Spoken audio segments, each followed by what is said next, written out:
So we'll get our last two sessions for the day started. So hopefully everybody had a nice long break, got stretched, got mingled. This is an opportunity for you guys to network as well. There's a lot of people from out of the state, so the youth that are from Boston, this is a good time for you guys to network from people from Canada, New York, Virginia, Maine, Philadelphia. So make sure you guys exchange phone numbers and Facebook and whatever the young people are doing right now, social media-wise. You guys are way too advanced for us old people, so.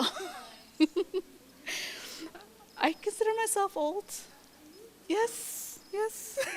That's my mentor right there. She's known me for she started me on this. Actually, she's our next speaker, Ms. Fowsia Abdulkadir, who is a mentor, a dear friend, and an amazing, amazing human rights activist. So we're glad to have her coming all the way from Ottawa, so please. So Fowsia Abdulkadir is a PhD student and an independent researcher and a human rights activist based in Ottawa, Canada, my hometown. Ms. Abdulkadir research interests are both at the international and national arenas. In the international context, her research interests are in the areas of gender-based analyses and gender mainstreaming, as well as the role of women in governance, democratization, and conflict resolution in the Horn of Africa. In the national context, her research interests are in Canadian social policies analyses, program evaluation, and public sector accountability issues, as well as in immigrant and refugee settlement issues. Ms. Abdulkadir has conducted extensive research in the areas of cross-cultural parenting, human rights, and immigrant and refugee settlement issues. So I just want to tell the youth that are the first time watching this conference as well as participating, this is an avenue for you to ask questions and debate and talk and learn. So when we have esteemed speakers that are coming in, please take advantage of this and make sure you ask all the questions that you need so you can be that firecracker in your neighborhood that you can start things. So with Ms. Fawzia's here, please use her. She's an amazing, like I said, she was my mentor and is still my mentor. So without further ado, Ms. Fawzia. Thank you very much, Huda. And I guess now that you're saying you are part of the elder community, I guess I'm not going to talk about who's older and not, but it's a pleasure, and thank you for stepping up and hosting this with the team from Boston. You guys, thank you again for hosting us. I have a very interesting topic and a very, I guess, timely topic as well. The topic, as it's stated in the agenda, is youth radicalization, dual-track policy, and the impact on Somali community. So as you can see, it's a very broad and a mixture of things. And I have to say one thing, I'm a Canadian citizen, and somebody who's a US citizen should have spoken about the dual-track policy, but I'll take a crack at it.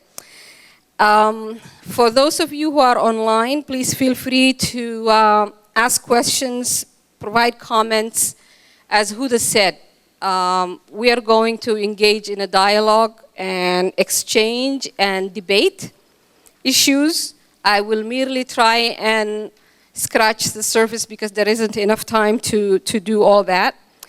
Another challenge I want to put out there, earlier on somebody online said, why are sessions like this not being held in places like Minneapolis? My challenge to you is we have had very successful 2 years and we are having a successful third-year conference. Those of you online from Minnesota to host this conference next year, and we will get ourselves there if you are hosting it and are inviting us. So that's a challenge to the online audience, and it doesn't necessarily mean Minnesota only, but anybody who can host this next year, inshallah, because this is something that we would like to see go on and on. Coming back to my topic, I will start with youth radicalization first, and I will get to the dual-track policy. In the youth radicalization kind of points that I want to speak about, I'll share with you some definitions. This is an area that is being currently researched and currently really on everybody's radar. So some research with definitions. Then I'll give you my personal take on the issue.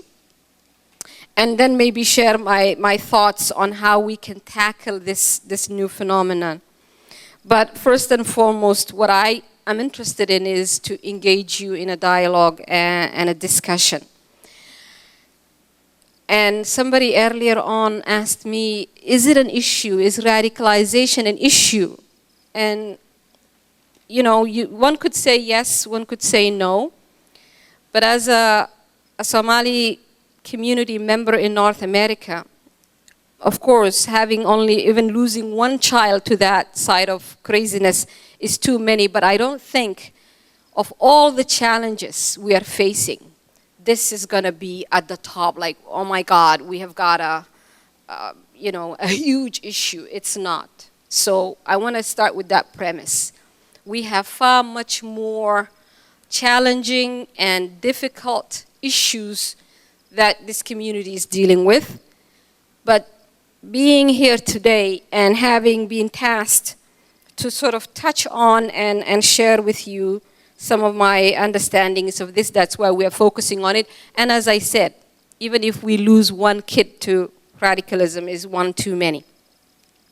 So just coming back to the word radicalization, and language is a very interesting thing, and when you think about it, I remember reading an article that Brother Arman wrote a while back where you kind of hear, something over and over and over, and I think the example he used was, Arman said that if you keep repeating the devil is on the walls over and over, sure enough, devil will appear on the wall. So this is becoming that kind of a thing that when you talk about radicalization and it's a problem and and you repeat it enough times, then it becomes that prominent challenge that we all deal with.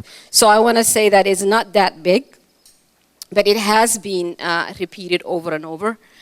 And it has been repeated in the sense that in the context of the Somalia's failed state, it could become a fertile ground for radicalism and all that. And when you really think about it, Somalis then said, no, go sell crazy somewhere else. We're not falling for that. And there has been an attempt, and Somalis rejected it. But when hindsight is 2020. 20 years after the Civil War. When the Civil War broke, when there was no leadership and there was a bit of a leadership vacuum, there was an attempt to establish Islamic radicalism, and they were like, no, not happening, go somewhere else. 20 years later is not the same. The reaction of the people is not the same. So why I'm telling you this is when you really think about it and use the perspective of political economy and use the perspective of what has happened the last 20 years, what kinds of capacities have we lost? What price have we paid for the Civil War, for our young generation to now become sort of exploited in the name of religion? They have been exploited in the name of clan before. So you can see without a stable institutions, without a stable system of education, people become more vulnerable, more at risk for things like radicalism. Coming back to some of the definitions in the literature then, just to keep that in mind, because what was possible 20 years ago and what's possible today in the context of Somalia's failed state, two different pictures. So let's keep that in mind, because context is key. Any phenomena, anything comes, it has to interact with the local context. So we need to keep that in mind as we unpack this topic. I tried to do a quick kind of search for some definitions, and I came across an interesting article. I'm a social science researcher, and I try to sort of see what the literature says about this. This is an area that is new, but for an area that is new, there is also a plethora of people writing about it. Now, one of the interesting things when you read these things that everybody questions is the methodology, how it's being approached, how it's being studied, from whose perspective is it being studied. So we need to keep that in mind, because you can't really rely on literature if you cannot scrutinize in the sense of the methodology, how bias-free. There's nothing that is completely bias-free, and objective research is not really a reality. but how close is it to some practical objectivity? Radicalization, and particularly Islamicist radicalization, is one of those research areas that are flawed in its methodology because there is bias in it, and it's being studied from one side or one perspective. The perspective I'm going to share with you is mainly Western perspective. I have to say, I've been busy running around, so it was the quickest thing to get hold of. Once you do a Google scholarly research, you kind of get. So I haven't really picked up research from other sort of perspectives or Islamic scholarly research, but I picked up the Western side of things.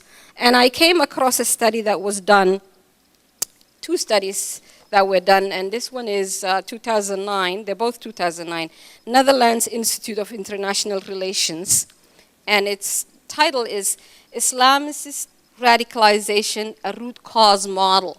So as social science, social intervention designers, social policy designers, people are trying to come up with models to understand this. What causes it? What brings it together? How does it happen? So they're looking at radicalization in the context of homegrown terrorism. I'm sure you guys are familiar with that term. And this is done by a couple of groups. The first one is the Dutch General Intelligence Security Services, who think that there is radicalization and a violent radicalization happening, especially with young Muslims. But mainly there are two perspectives. I wouldn't call them schools of thought, but two perspectives. And one is based on a framework that came out of Denmark, and one is a framework that came out of New York Police Department. So those are the two perspectives that I came across in the quick literature search that I have done. And these two models don't agree in the way they kind of frame it, right? So let's look at the Danish model. The Danish model observes, and I quote, radicalism as a top-down process in which an external radicalizer plays an important role in influencing the individual through a process of change that involves changed behavior and the narrowing of social life. So here, what they're saying basically is, for radicalization to occur, you need somebody from the top who's kind of indoctrinating these people and brainwashing them and eventually socially isolating them and convincing them to do these things. The NYPD takes a different perspective on it. They think that radicalization is a bottom-up process, whatever that means, okay, in which the individual begins to explore radical ideologies and ideological sort of thinking, and then it intensifies his beliefs, and then he accepts his individual duty to participate in jihad. I mean, I'm a researcher, and I think individual behavior is one of the hardest thing to kind of really predict and research and quickly say this is how it happens. But this is what we're being given here, that this person is going to sit somewhere and buy into all these ideologies and charge themselves and then become that kind of jihadist. The reason I'm kind of sharing this with you is people are reading this and then designing policies, public policies, to respond to this. So hence the flawed research, the methodological kind of like, okay, somebody blew themselves up, we'll start there, and we'll kind of go backward. What happened to this person? How did he become? It's a little bit complex. Life is not like that. It's much more fluid. It's much more permeable, if you will. Many other things permeate an individual's thinking and behavior than I'm going to sit somewhere and decide today that I'm going to embrace radical ideology and become a jihadist. It's way too simple to be falling into that. So those are the definitions that, more or less, and what is happening socially with this person. Are they really settled in the Western countries that they are settled in? And so those are the models, and the definition then becomes, and I quote again in the same study, definitions of radicalization most often center around two different foci. One, violent radicalization, where emphasis is put on the active pursuit or acceptance of the use of violence to attain the stated goal.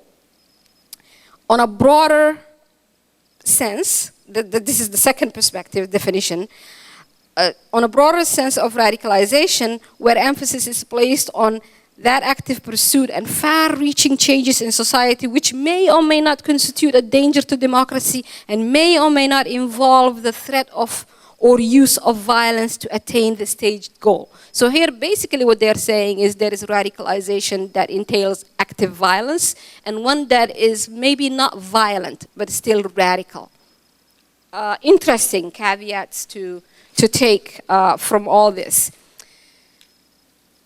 Leaving the literature aside for a bit, and just coming back to looking at this from our perspective. And when I say from our perspective, I mean the Somali North American perspective. Somali Muslims, blacks in North America, and today's phenomena of all this, and the security rhetoric that, that we are all sort of bombarded with. I'm going to try and unpack that a little and talk about maybe we need to kind of reflect and self-reflect, whether together or whether individually, and look at what is happening. And when I think about that, then I'm going to wear my hat as not just a researcher, but as a parent.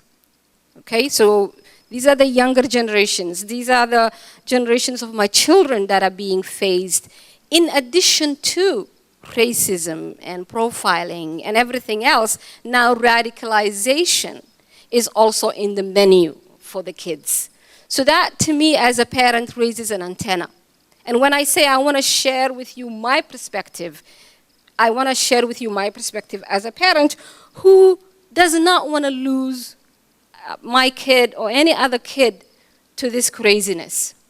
So what we need to do is to sort of be able to engage in a dialogue with this young generation so that they can say to whomever is doing this, because to me, this is an exploitation of the young generation, pure and simple. People are exploiting just like people would exploit for street gangs.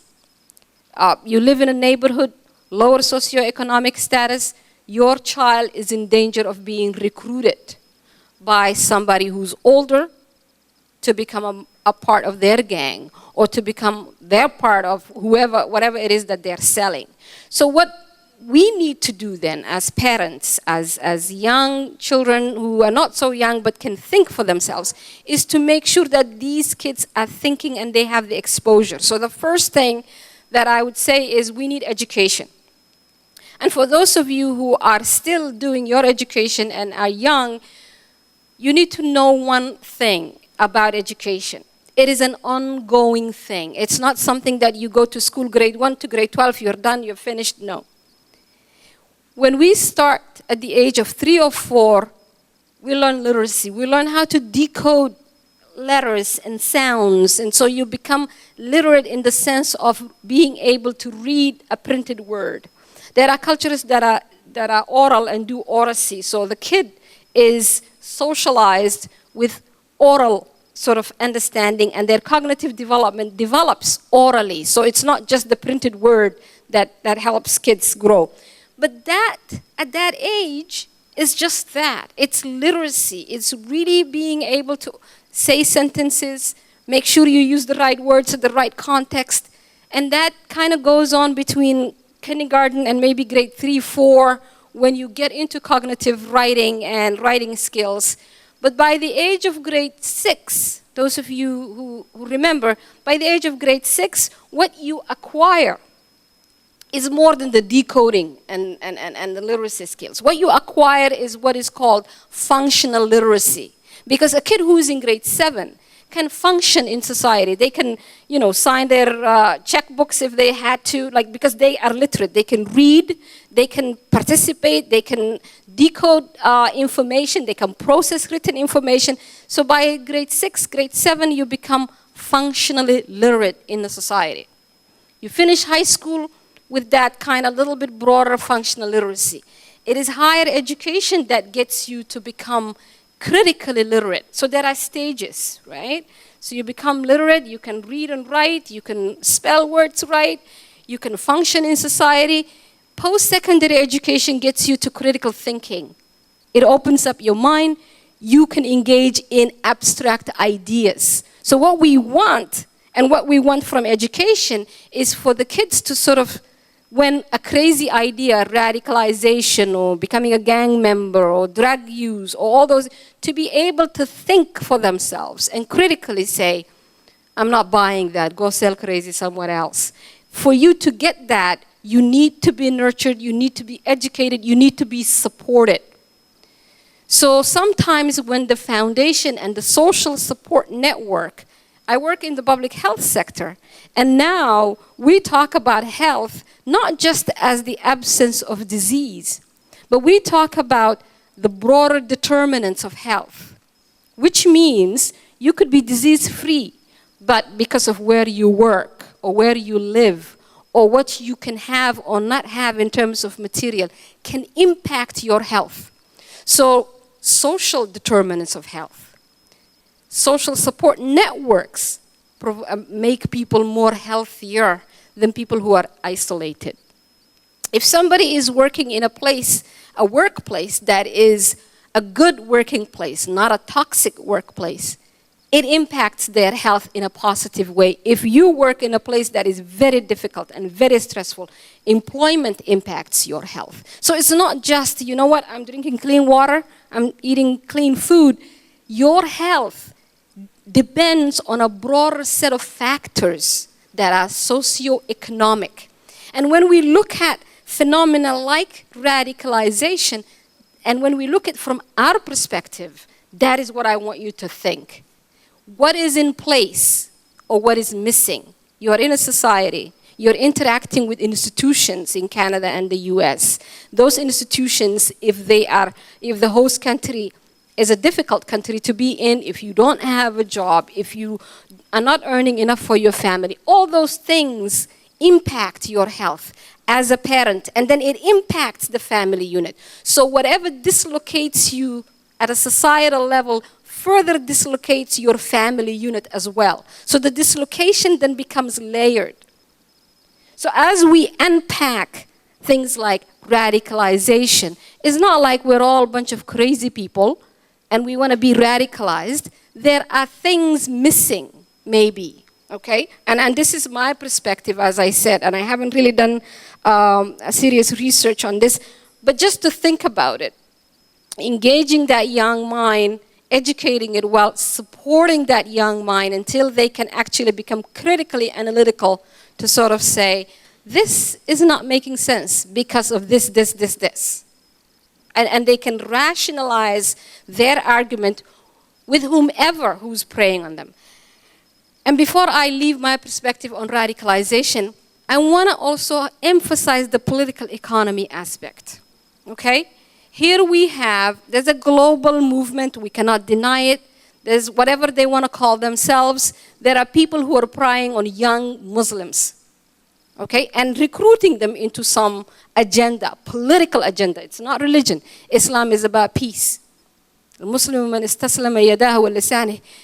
is about making sure that you do not harm people with your hands or your tongue, okay? Forget about bombing people and exploding yourself up and everybody else. Islam is about peace to the extent that you're supposed to be able to protect people from your own tongue. You don't speak bad about them. You don't harm them physically. So to me, Islam is rooted in peace. So for somebody to come along and say, my name is Muhammad so-and-so and I am a jihadist and I want to take your son, and it is craziness, right? But think about it for a minute. I remember after September 11, a lot of community churches in the Ottawa area saying we need somebody to come and talk about Muslim, the religion. And I wasn't, and I'm not an Islamic scholar, and I wasn't then, but I had to go and speak. And one of the things I said was, whatever bin Laden is doing is not Islam, okay? And one thing, the whole political economy thing, bin Laden is from Saudi, was from Saudi. He did not go and recruit Saudi kids for whatever agenda he had. Why is that? Why would you go in the most poorest region of the world and exploit those young boys? We need to start asking those questions ourselves and each other, okay? He's from Saudi Arabia. He wants to start a political movement. He wants to call it whatever he wants to call it. Why didn't it start from there? Because his brothers and sisters and everybody else said, go sell crazy somewhere else. We're not letting you do this in our backyard. And where does he go? He goes to Afghanistan. They go to Somalia 20 years ago. It didn't work. Now it's working. Why? What have we lost? And this is the point I wanted to come to. The Somali civil war has costed us, the young generation, the highest price we are paying is losing kids to the highest bidders of all craziness. I don't even know where to begin when you think about what has happened the last 20 years. 20 years, some of you are not even 20, some are 20, had a stable life. You knew you started kindergarten, you finished high school, you went to university. There are kids who were 1 or 2 when the civil war broke and who didn't leave Somalia. There were kids who were 5 years old, they're 25 today. Those who were 10 years old, they're 30 today. Think about it. Think about what happened to those kids and what can happen to them and how can they be exploited. And that is the highest price Somalis are paying. The impact that the civil war is having on us is visible on the young generation. The young generation that we are losing to the justice systems and jails in North America and Europe, the young generation who are now covered up in some crazy materials and waving a black flag that I don't even understand where it came from, that is the highest price that this 20 years of civil war has costed us. Why is that happening? Is a bigger question that I'm going to address today. But just think about 1993, there were a couple of Islamicist movements with political agenda that could not penetrate, that could not get into Somalia and get a hold of the masses. That was almost 18, 17 years ago. Today, anybody with any agenda can go and just grab, because 20 years of civil war, 20 years of poverty. And this is where those of you in universities, the political economy perspective comes in handy. Because you can't just focus on politics alone to analyze the issues. And you can't just focus poverty by itself. There is something that happens when it comes together. And that's where you get into the double jeopardy of double oppression. Or triple oppression, when somebody who's poor, who has been poor for so many years, who has been exploited by the warlords and then exploited by whatever reconciliation processes, and then all they do is they're hired gun for somebody. And now they're being co-opted into another agenda that is sort of in the name of religion. That is the highest price, but the root cause of it is that instability, not being safe. A kid who does not feel safe, who's then given AK-47 or whatever those guns are called, and $100 a month. If you say that this is my agenda, whatever it is, you know, religion is even more attractive because they are Muslims, right? And now they think they're even on the right path. But think about it. Anybody with any agenda can go into that context and exploit that. But why, okay, that's back home. Why are we losing kids here? Not to radicalization, but to the other issues we are losing them for. Because the Somali civil war has been going on for 20 years. It's like an open wound. Those of us who are parents are connected to that wound. We're hearing constantly what is being done to whom, by whom, what is happening. So the kids are being raised by parents who have this tension, right? Because they want that civil war to stop. They want things to get stable. 100% maybe they're not here. Maybe they're not raising the kids the way they should be, the way we were raised when we were in Mogadishu and there was no war. I consider myself to be a very privileged person because I actually grew up in Mogadishu when it was peaceful. And I am dreaming and I'm praying to Allah that it will come back to that. And there are people who have been there the last 20 years who have had a good life themselves. There are universities and everything else. But then look at the price. Internally displaced people. Inside Somalia. There are people, we hear about the refugee camps in Kenya, but inside Somalia there are internally displaced people in every big city that you go to. I watched 2 years ago a video that was done in Bosaso. And there is an entire area, neighborhood, where internally displaced people live, and women, Somali women, are being raped by somebody's militia or the other. And they are raising kids, and they are living under the sun with little sort of paper hut. That is the price we are paying. And that is the price that then push our kids to piracy.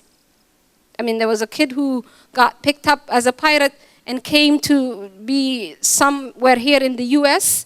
His father was talking about how he was a nomad from the Ogaden side and he hasn't seen his kid for 4 years. The abject poverty and the dire conditions. Kid becomes 12 years, 13 years, they can go, they'll just walk to anywhere. He ended up as a pirate in somewhere in Ale. He wasn't born in that region. He wasn't brought up in that region. His parents didn't know where he was. When there is abject poverty, they will walk into situations and just survive. I'm not saying that they shouldn't, but that's the price. That's the price of this thing not being resolved and the impact it has.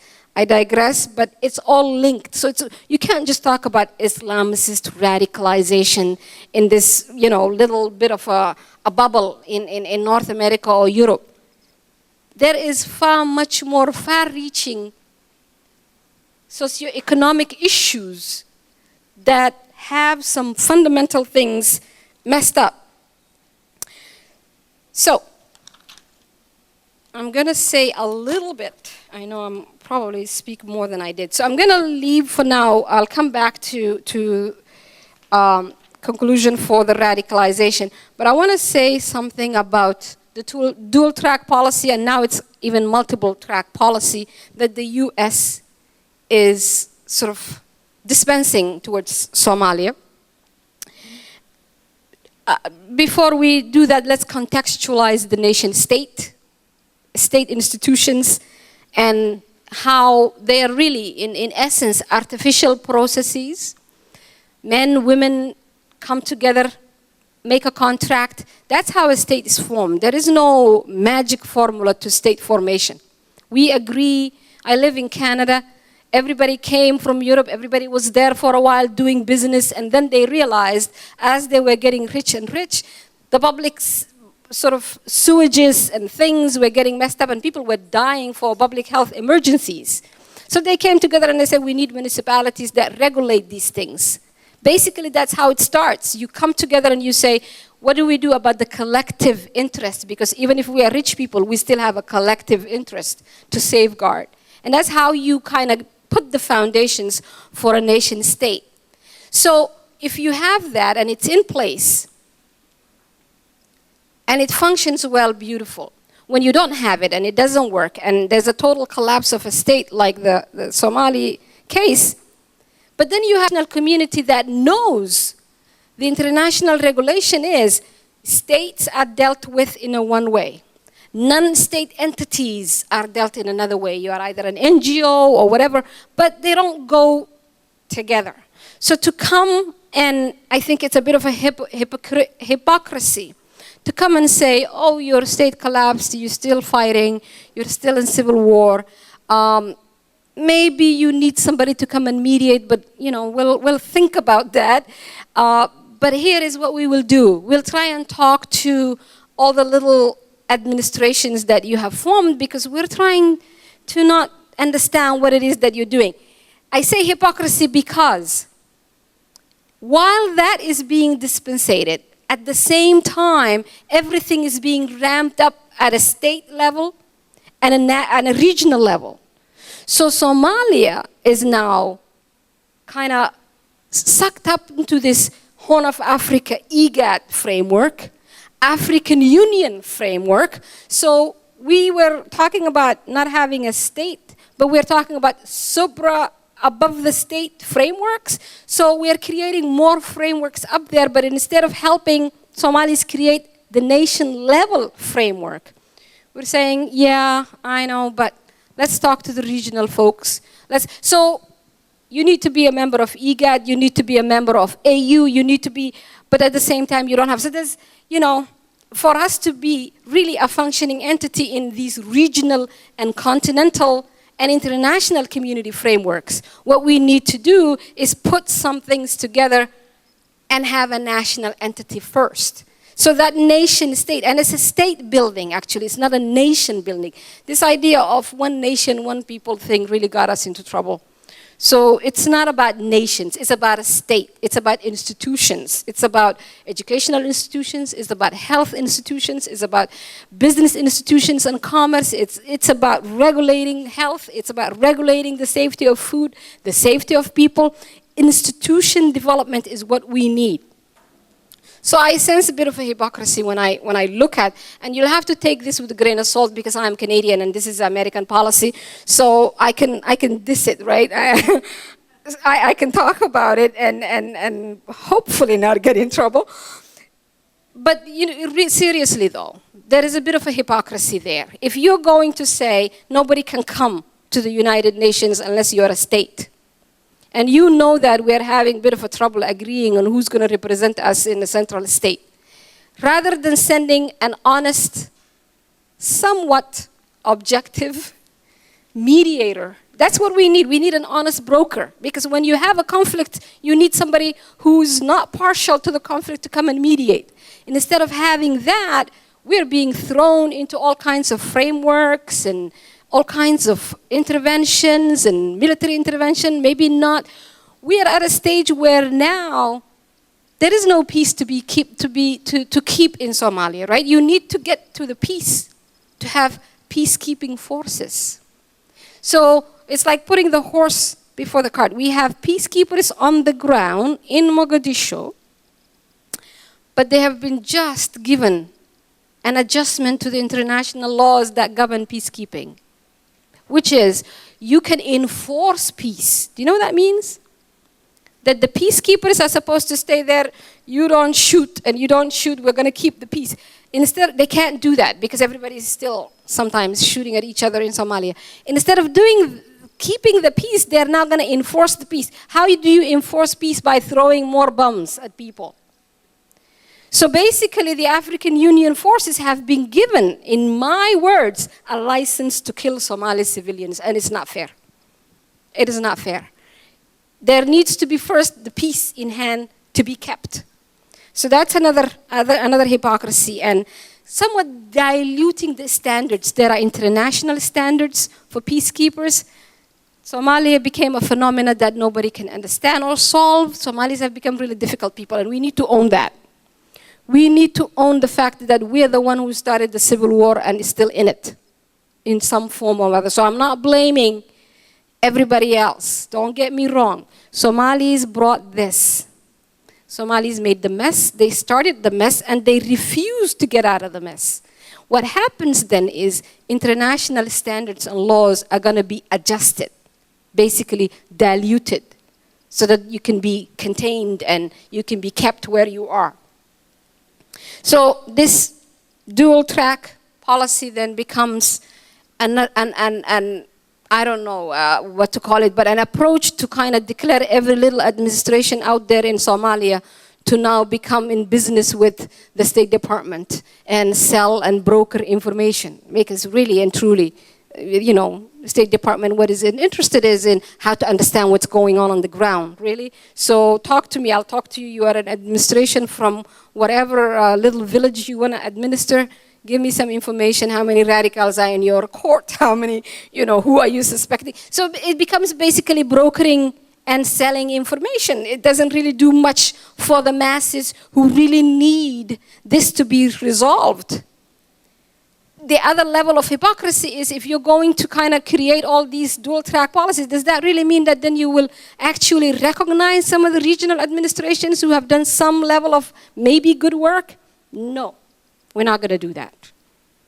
So there's a bit of a hypocrisy going on in that, and it's somewhat, to me, artificial. So what and it's going to have an impact on us because now we're going to, you know, Somalia has been exploited for close to 30 years politically by dictatorship and military dictatorship. Civil war broke, and basically what we are witnessing is an economic exploitation. There is war economies being won in Somalia. Let's not be naive about it. There are people who are profiting from the war and getting rich, right? So there is an economic exploitation because, let me tell you, there are no free hospitals or free education anymore in Somalia. There is business going on. People are selling goods from all over the place. Who needs a central government that's going to make more regulations about things? So there is that is the perspective of the political economy. It shows you that there is a political economy of war. There are people.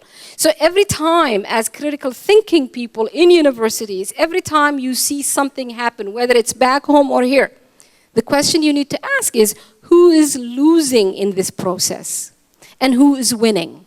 Trust me, every event has winners and losers. But when you really think about it, who's losing? And who's winning? And who is benefiting from whatever is going on? Because there are always some people benefiting. So I'm going to leave the dual track policy right there, but I'm just going to say that it's like La Chifiana Banan. Those of you who speak Somali, there's a little story that a judge was brought. They said that this cow, I can't remember, ate somebody's farm. And the judge said, well, we have to say you pay so many sacks back to the farmer. And they said, wait a minute, judge, it was your cow that did it. And his measurement was this stick he was carrying, and he said, we're going to do it this way, and we'll pay the farmer so many sacks, the length of the stick, right? So many sacks of grain back to the farmer. And when they told him that it was your cow, he said, okay, well, the stick doesn't have to really be standing now. It could be like this, right? So in Somali, it says, La Chifiana Banana. He's the judge, right? He's calling the shots. He's like, okay, we don't have to measure it this way. We can measure it its length when it's lying like this. So what is being dispensated for Somalia in terms of dual track or multiple track or peacekeepers agenda being changed is, to me, really, that captures it. La Chifiana Banana. It's like they'll do it until we say enough is enough. So I'm going to leave there. Let me get back to that whole radicalization piece in terms of that fourth point of some thoughts of how we can tackle this. I gave you the definitions and things like that. There's another very interesting article done by a group that is based in Minnesota called Community and Family Approach to Combating the Radicalization of Somali American Refugee Youth and Young Adults, a Psychosocial Perspective. I gave you the political economy perspective. The psychosocial perspective is very interesting as well. It looks at that whole social support network. So this is an interesting article for those of you who are interested. I'm going to try and give the reference to Sadia so it can be put on the website. But what I like about it is they say, let's look at these young men's social support networks. Let's look at how the refugee experience, what they might have gone through, is impacting them. And, you know, you need to unpack that psychosocial impact of the refugee experience, the psychosocial impact of the settlement. Migrating and settling in a new country is not an easy task to do. Okay? When you do that, a whole host of things impact you and your health and your family stability. So by looking at the host environment, by looking at how friendly or unfriendly the host environment is to immigrants and refugees, you would understand that how are these people coping, or where are the gaps that need to be supported. So having that psychosocial analysis and perspective is going to get us all to kind of say, okay, it is not a teenage who's acting up, who's crazy, that's joining the gangs. We look at what is missing from the socio-economic and the social support network that surrounds that individual, because every individual needs that to become who they can really potentially become, to reach their potential. They need to be nurtured, supported, economically, socially, psychologically, intellectually. So what is going on as a community? We need to kind of reflect on that. What is going on and what is missing? And who's preying on our kids and co-opting them? So I'm going to leave that there. And sorry if I talk too much, but I will open it up for comments, questions, exchanges. Okay. Sure. There were two comments. The first one was some of the terms that we are using. For example, he talked about the word jihadist and what it means, and he expects those of us who are using these terms and speaking about it in a scholarly fashion to really deconstruct that. So that was one thing, and I'm going to add my comments to it. The other comment he made was Somalia and the international community, and he said it's not really helping. They're interfering. But he's saying that what we need is a basically Somali-owned process and solution. So to kind of paraphrase. You're right. The term jihadist and the word jihad, somebody who actually studied in Arabic in my younger years, we know what it means and we know what it really means. But there was really an interesting and a very informative article. For those of you who have not seen it, Brother Abukar Arman wrote about that and how it's being misused, that word. Because when you really, as a Muslim person, jihad is when you are struggling within yourself to rise to that higher level of Muslimness, right? To become a good Muslim, to practice in your lifestyle, in everything that you do. And the struggle that one embarks on when they are trying to really adhere to the teachings of Islam at a very internal and an individual level. And maybe Brother Arman can speak to it if I am not doing justice to it. But that is the word. That's what the word means, jihad, right? You're trying to be as pure as you can in your religious practices. It's an individual thing. In my mind, it's an internal thing. It's a reflective process that gets you to reflect on yourself as an individual. Who are you? Not who your father is and what clan do you belong to, but who are you as a human being? Are you a good person? Are you an ethical person? Are you a just person? Are you somebody who's, kind? Are you somebody who's giving to the poor? So that inner self-reflection and discovery is what the word jihad means to me and to many Muslims. It has been co-opted though, even though I agree with you and we need to debunk it and we need to deconstruct it. We cannot deny the fact that there are some of our brothers in the name of Islam who have co-opted the word. But it is one of those words that are most abused and misused. And I really appreciated reading Abukar's analysis, and those of you who didn't read can read about it. I won't say anything about the Somali situation. I agree, but I think I'm loud enough without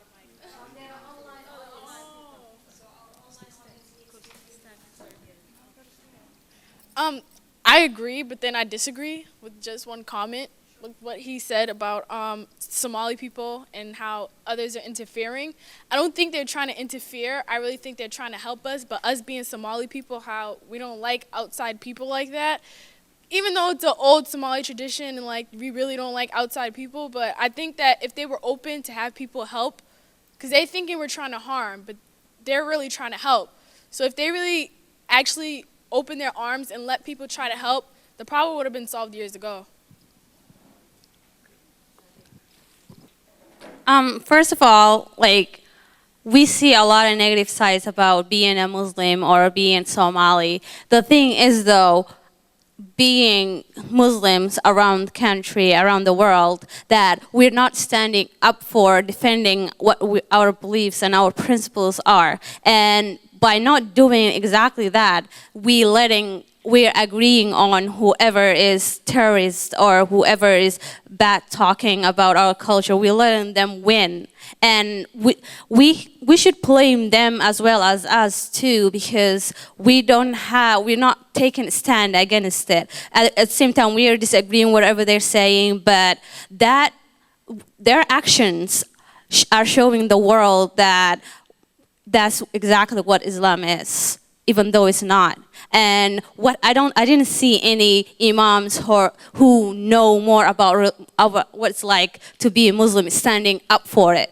And Osama bin Laden saw that too, because maybe he looked it differently. I'm not saying that he's not a Muslim. I should not say that either. But the way he killed innocent people, it doesn't say that in the Quran. It doesn't say that in the Hadith either. But there wasn't any imams who were scholars in Islam who stood up for that, said, oh no, this is not how Islams or Muslims should act. Instead of, it's peaceful. And so basically that we are all the problems, not individuals.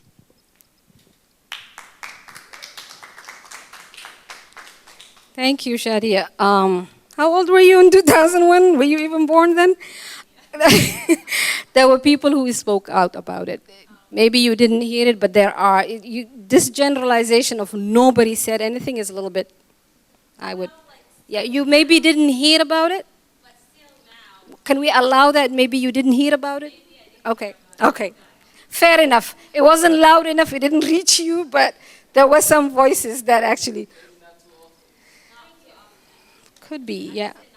Okay, all right, fair enough. I think your comment was fine. Somali's not wanting.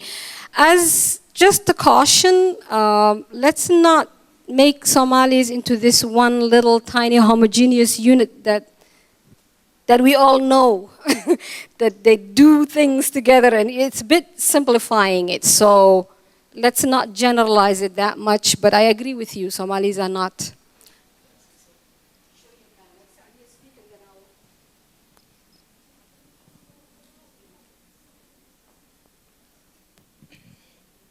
I just wanted, thank you, Fowsia.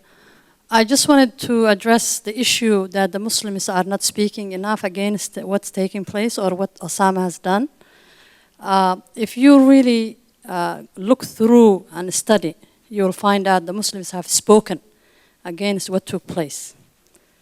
What happened September 11 was not American Muslims' fault. But still, we took the brunt of the pain as Muslims, as Americans, and as minority. But still, we spoke against it. The community has spoken against it. But I don't even understand the issue, and I think a lot of people ask the question, if a Christian kills a community in a Muslim country, or another religious person, a community does that, or a military invades a Muslim country, the Muslims don't dictate the Christian leaders or other religious leaders to come out all and condemn. So if one of them condemns, or if one statement is released, we all accept it. So why is it that we Muslims, Muslim Americans, we have to be all united against the issue that's also used against us, because we're Americans too. So why should I be responsible of what Osama did when the Caucasian American, Christian American, the Jewish American, the atheist American is not responsible? Why should I be? I'm an American and I contribute to this society. and I will protect this country. This is the best place to be. I know there's no country, even in the Muslim world, that will give me the freedom that I have in the United States. So always this issue that we have to condemn it when other Americans are not condemning, for me, it's like we're putting the blame on us. And I think we need to be very careful about that. Thank you, Sadia. That is very important. A criminal act is a criminal act no matter who and whose religion is being committed, and it's a criminal act. You spoke. Yeah. I just want to twitch around a little bit the topic. A lot of times we talk about, what goes on in Mogadishu. At the same time, we got to remember, when we talk about Somalia, Somalia is bigger than Mogadishu. Just bigger than that, it's one city. It's huge. And I don't think the understanding of the whole world is just the focus of what happened and who did what in Mogadishu. So can we ever talk about the other places where developing things have the opportunities, creating schools, creating community centers? In fact, I just recently heard the United Nations donate $8.8 million to Somali youth in Kenya just so they can keep them busy. But why can we talk about the positive stuff instead of just keep focusing and keep hitting the negative things that Somali youth or whoever jihadists or other stuff? Why can we talk about those who creating the positive stuff, like yourself here, who are PhD holders or preparing PhDs? Why can you guys, as a woman here up there, and just go and maybe challenge those bulldogs who's fighting for basically nothing? So why can't we just twitch around a little bit instead of negative to positive, and just maybe say, what is a good thing we done so far? Thank you. No, it is important to take stock of the good things. But the good things are good, so we need to kind of curb the bad things as well, right? He said it? Okay. Anybody else? Comments, questions? Yeah. Online, yeah? Okay.